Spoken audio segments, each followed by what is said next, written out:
حضور نے جس طرح حکم ارشاد فرمایا کہ اگر برائی کو تم دیکھو تو ہاتھ سے روک سکتے ہو تو ہاتھ سے روکو، اور اگر ہاتھ سے نہیں روک سکتے تو زبان سے اس کے خلاف بولو، اسے منع کرنے کی کوشش کرو، اور اگر تم زبان سے بھی کچھ نہیں کر سکتے تو کم از کم دل میں تو اسے برا ضرور سمجھو۔ اور فرمایا کہ یہ ایمان کا کمزور ترین حصہ ہے۔ تو اسرائیل کا فلسطینی مسلمانوں پر حملہ کرنا، انہیں شہید کرنا، یہ ایک برائی ہے، یہ ایک ظلم شدید ہے، اور مسلمانوں کا قتل ناحق ہے۔ اور ہم جو ہے وہ ہاتھ سے روک سکتے ہیں کہ ہم ان کی مصنوعات کو نہ خریدیں، ہم ان کے ہاتھوں کو روکیں، کاٹیں، کس طرح کہ ہم ان کی آمدن کو روکیں، ذرائع آمدن کو بند کریں، اور ہم ان کے مددگار نہ بنیں، انہیں اپنا مددگار نہ بنائیں۔ مسلمان آپس میں ایک دوسرے کے مددگار ہیں، اور کافر جو ہے وہ کبھی بھی مسلمان کا خیر خواہ اور مددگار نہیں ہو سکتا، اور نہ ہی مسلمانوں کو چاہیے کہ وہ کافروں کے مددگار ہوں، یہودیوں کے مددگار ہوں، عیسائیوں کے مددگار ہوں۔ ہمارے لیے یہ جائز نہیں ہے۔ تو آج کا پیغام یہی ہے کہ ہم ان کی جو مصنوعات ہیں لازمی طور پر ان کا بائیکاٹ کریں، اور ان کی معاونت بند کریں، آمدن کے دروازے بند کریں۔ اور یہ حضور کی سنت بھی ہے، حضور کی سنت بھی ہے۔ جب کافی ٹائم ہو گیا مجاہدین جو ہیں وہ یہودیوں پر حملہ کر رہے ہیں، یہودی اپنے آپ کو قلعوں میں بند کیے ہوئے ہیں، تو پھر کیا ہے، پھر ان کے کھجوروں کے باغات کو جو ہے ویران کرنا شروع کیا گیا کہ ان کے درختوں کو کاٹ دو، اور پکا ہوا پھل ہے وہ اسلام کہ جو اس طرح کے احکام کی اجازت نہیں دیتا۔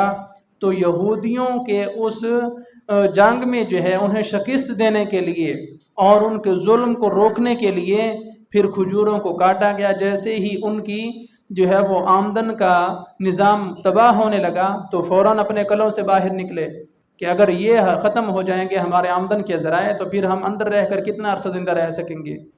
تو یہودیوں کے ارادے بہت خطرناک ہیں۔ حضور نبی کریم صلی اللہ علیہ وسلم نے یہودیوں کے ساتھ معاہدے فرمائے، ان یہودیوں نے معاہدوں کو توڑا، حضور کو نقصان پہنچایا، امت کو نقصان پہنچایا۔ پھر آخرکار حضور نے یہودیوں کے ان قبیلوں کو مدینہ سے نکال کر جو ہے وہ خیبر کی طرف منتقل کیا، اور فرمایا کہ ایک مقررہ وقت تک جو ہے وہ تم یہاں پر رہو گے۔ پھر حضرت عمر بن خطاب رضی اللہ تعالیٰ عنہ کا دور حکومت جب آیا، ان کی شرارتیں مزید تیز ہوئیں، تو آپ نے یہودیوں کو خیبر سے بھی جلا وطن کر دیا کہ تم یہاں سے بھی نکل جاؤ۔ یہودیوں نے اس وقت کہا کہ تمہارے نبی نے ہمیں یہاں ٹھہرنے کا حکم دیا تھا۔ تو حضرت عمر بن خطاب رضی اللہ تعالیٰ عنہ نے حکم ارشاد فرمایا کہ ہمیں پتہ ہے حضور نے تمہیں یہاں ٹھہرایا بھی تھا، اور ساتھ یہ بھی کہا تھا کہ تم ایک مقررہ وقت تک یہاں رہو گے، اور وہ مقررہ وقت اب پورا ہو چکا ہے، تم یہاں سے نکلو۔ یعنی ایک وہ دور تھا کہ جب مسلمان پیٹ پر پتھر باندھتے تھے اور یہودیوں کو آگے لگایا ہوا تھا، اور ایک آج کا دور ہے کہ 20 قسم کے جو ہے وہ ہم کھانے کھا لیتے ہیں، لیکن پھر بھی یہودیوں سے خوف زدہ ہیں، اور یہودیوں نے ہمیں آگے لگایا ہوا ہے۔ اور یہودی وہ بہت دور کی سوچ رکھ رہے ہیں۔ فلسطین کا ہی صرف معاملہ نہیں ہے، ہمارے قبلہ اول کا ہی صرف مسئلہ نہیں ہے، یہ صرف ابتدا ہے، آغاز ہے۔ اگر خدا نہ خواستہ وہ اس میں کامیاب ہو جاتے ہیں تو اگلا ان کا جو قدم ہے پھر وہ مکہ پر ہے اور مدینہ پر ہے۔ اور سننے میں یہ بھی آ رہا ہے کہ جہاں سے ہمیں حضرت عمر بن خطاب نے نکالا تھا ہم وہاں بھی پہنچیں گے، اور جہاں نبی کریم صلی اللہ علیہ وسلم نے ہمیں مدینہ سے نکالا تھا ہم اپنا وہ بدلہ بھی لیں گے۔ اور ایک عام ہے کہ ہم بالکل خاموش ہیں اور کچھ بھی نہیں کر پا رہے، ہم ان کی مصنوعات کو دھڑا دھڑ خرید رہے ہیں، اور ہم ان کے جو ہے وہ ذرائع آمدن کو اتنا بڑھا رہے ہیں کہ وہ ہمارے ہی پیسوں سے ہمارے ہی بھائیوں کو مار رہے ہیں۔ تو تھوڑا سا اپنے ضمیروں کو ہم زندہ کریں۔ جو تاجر حضرات ہیں وہ صرف اپنی کمائی کی طرف ہی توجہ نہ دیں، بلکہ امت کی جو ہے وہ خیر خواہی کریں، یہودیوں کی جتنی مصنوعات ہیں ان کا بائیکاٹ کریں، اور باقاعدہ لسٹ لگائیں کہ یہ چیزیں جو ہیں وہ ان کی بنی ہوئی ہیں، اور ان کے متبادل مسلمانوں کی بنی ہوئی چیزیں یہ ہیں، آپ یہ خرید سکتے ہیں۔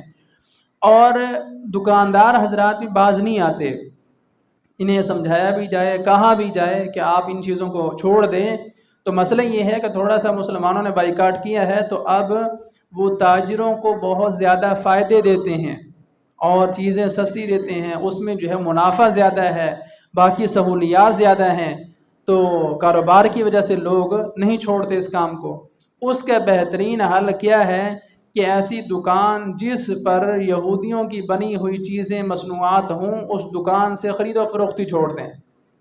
جب ہم اتنا کہ کام کریں گے تو دکانداروں کو بھی سمجھ آ جائے گی کہ اگر ہم نے یہودیوں کی بنی ہوئی چیزوں کو نہ چھوڑا تو لوگ جو ہیں وہ ہمیں چھوڑ جائیں گے، اور اس وجہ سے اگر وہ یہودیوں کے مصنوعات کو بند کر دیں اور اس طرح پوری امت جو ہے وہ اجتماعی طور پر ان کی مصنوعات کا بائیکاٹ کرے اور ختم کر دیں، تو یہ اپنی موت خود بخود ہی مر جائیں گے۔ اور دوسری چیز جس سے یہودی گھر بیٹھے جو ہے وہ کما رہا ہے، وہ کیا ہے؟ وہ سودی نظام ہے، وہ سودی سسٹم ہے کہ وہ ہمیں ہی، ہمارے ملک کو، اسلامی ممالک کو جو ہے وہ قرضہ دیتا ہے اور قرض پر جو ہے پھر سود لیتا ہے، اور یہ ایسی ایک برائی ہے کہ جس کے بارے میں قرآن مجید میں ارشاد فرمایا گیا کہ سودی نظام چلانے والا، سود کا کاروبار کرنے والا، فرمایا کہ وہ اللہ اور اس کے رسول کے ساتھ اعلان جنگ کر رہا ہے، اور ہماری ساری معیشت بدقسمتی سے سود پر کھڑی ہے، ساری معیشت، جس کا عذاب کیا ہے کہ ہم قرض تو ادا کرنے کے قابل نہیں ہیں، ہم سے وہ سود کا جو سالانہ نظام بن رہا ہے ہم اس کو بھی پوری طرح جو ہے وہ ادا نہیں کر سکتے۔ ہم سود کی قسط کو اتارنے کے لیے پھر قرض لیتے ہیں اور اس کو جو ہے اتارتے ہیں۔ تو جب قرآن نے کہہ دیا کہ سود مسلمانوں پر حرام ہے تو کون سی موت پڑتی ہے کہ ہم پھر بھی اس کی جان نہ چھوڑیں؟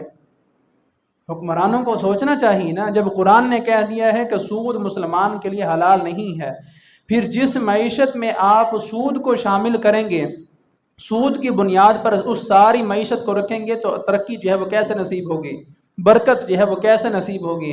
اللہ کی رحمت جو ہے وہ کیسے نصیب ہوگی؟ کبھی بھی نصیب نہیں ہوگی جب تک ہم سود کو چھوڑیں گے نہیں۔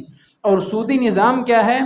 یہودی اپنے گھروں میں سکون سے بیٹھے ہوئے ہیں، انہوں نے چاند ٹکے دیے سود پر، اور پھر آہستہ آہستہ ہمیں قرضے کی جو ہے وہ لت پڑ گئی، ہم مزید قرضہ حاصل کرنے لگے، گندے حکمران ہمیں نصیب ہوئے، اور انہوں نے جو ہے وہاں سے لیا، خود کھایا، اور دوبارہ جب قسط آئی پھر قرض لیا، پھر کھایا، اس طرح جو ہے وہ قرضے کے نیچے پورا ملک جو ہے وہ دبا پڑا ہے، اور سارا ملک جو ہے بے برکتی کا شکار ہے، کوئی نظام ہی نہیں ہے۔ کیوں کہ اللہ نے جو مسلمانوں کو اسلامی نظام دیا ہے تو اللہ خالق ہے، اور خالق کو پتہ ہے کہ مخلوق نے کیسے چلنا ہے۔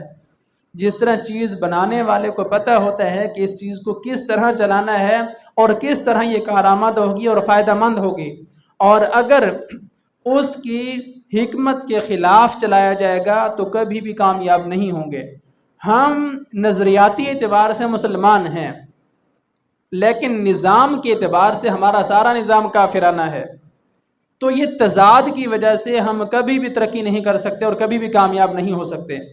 جس طرح ہم مسلمان ہیں، ہمارا سارا نظام اسلامی ہونا چاہیے، چاہے وہ معیشت کا ہے، چاہے وہ حکومت کا ہے، چاہے کسی بھی قسم کے ادارے ہیں، ساروں پر اسلام کی حکمرانی جو ہے وہ ضروری ہے، اور اگر ہم اسلامی احکام کو نہیں اپناتے تو یہ مزید جو ہے وہ ہم گڑھوں میں جو ہے وہ گرتے چلے جائیں گے اور اپنی عزت کو کبھی بھی بحال نہیں کر پائیں گے۔ ابھی ماضی قریب میں ہی افغانستان کی حالت دیکھ لیں، انہوں نے صرف کیا کیا ہے؟ جہاد کیا ہے، جہاد کو انہوں نے نہیں چھوڑا، آنے والی نسلوں میں انہوں نے جو ہے وہ جہاد کو اتارا ہے، اور وہاں سے پھر کیا ہے؟ بڑے بڑے کافر جو ہیں وہ گھٹنے ٹیک کر وہاں سے نکلے ہیں۔ ابھی کل آزاد ہونے والا افغانستان وہ ہم سے بہتر ہو گیا ہے، بنگلہ دیش جو ہے وہ ہم سے بہتر ہو گیا ہے۔ ہمیں کیا مصیبت ہے؟ ہم سور کھا رہے ہیں، ہم سود میں مصروف ہیں۔ جس طرح سور حرام ہے اسی طرح سود بھی حرام ہے، لیکن ہم باز ہی نہیں آتے، نہ ہمارے حکمرانوں کو یہ چیز سمجھ آ رہی ہے۔ وہ کہتے جتنا مرضی آپ سود لگائیں، ہمیں جو ہے وہ دیتے چلے جائیں، دیتے چلے جائیں۔ اتنی جو ہے وہ فہم نہیں ہے، عقل نہیں ہے کہ ہم چند ٹکوں کی خاطر اپنی آخرت کتنی برباد کر رہے ہیں۔ سود لینے والے کم از کم یہ تو سوچیں کہ قبر میں تو ہم نے اکیلے ہی جانا ہے، ہم نے اکیلے ہی جانا ہے، یہ مال یہ سارا کچھ یہیں پڑا رہنا ہے، تو اللہ رسول کے سامنے جو ہم کیا جواب دیں گے؟ لیکن کوئی فکر نہیں ہے۔ تو اس لیے کوشش کریں، اللہ سے خیر کی دعا مانگیں۔ باقی خیر کے حالات نہیں رہے، خیر کے حالات نہیں رہے، امت جو ہے واپس میں ہی دست و گریباں ہے، اور جو حکم تھا ہم اس حکم کو چھوڑ چکے ہیں۔ حکم کیا تھا؟ وَاعْتَصِمُوا بِحَبْلِ اللَّهِ جَمِيعًا۔ ساری امت جو ہے وہ اجتماعی طور پر مضبوطی کے ساتھ قرآن کو تھام لے، اللہ کی رسی کو مضبوطی کے ساتھ پکڑ لے، اور ولا تفرقوا، آپس میں فرقہ واریت میں نہ پڑنا، آپس میں تقسیم در تقسیم جو ہے وہ ہوتے چلے نہ جانا، بلکہ اجتماعیت کے ساتھ جو ہے وہ تم رہنا۔ اختلاف ہوتے ہیں، اور اختلاف ہونا یہ کوئی بری چیز نہیں ہے، اختلاف ہوتا ہی ایسے دو لوگوں کے درمیان ہے کہ جب دونوں اپنی عقل کو استعمال کر رہے ہوں، جب عقل کو استعمال کریں گے تو اختلاف بھی ہوگا۔ اسلام جو ہے وہ عقل کو استعمال کرنے سے منع نہیں کرتا، اختلاف ہو، علمی اختلاف ہو، لیکن ایک دوسرے کو حقیر سمجھنا، ایک دوسرے کو ذلیل سمجھنا، اور ساری اپنی قوت انہی کاموں پر خرچ کر دینا، اور اجتماعی طور پر ہم کچھ بھی کرنے کے قابل نہ رہیں، تو یہ ہمارا کتنا نقصان ہے۔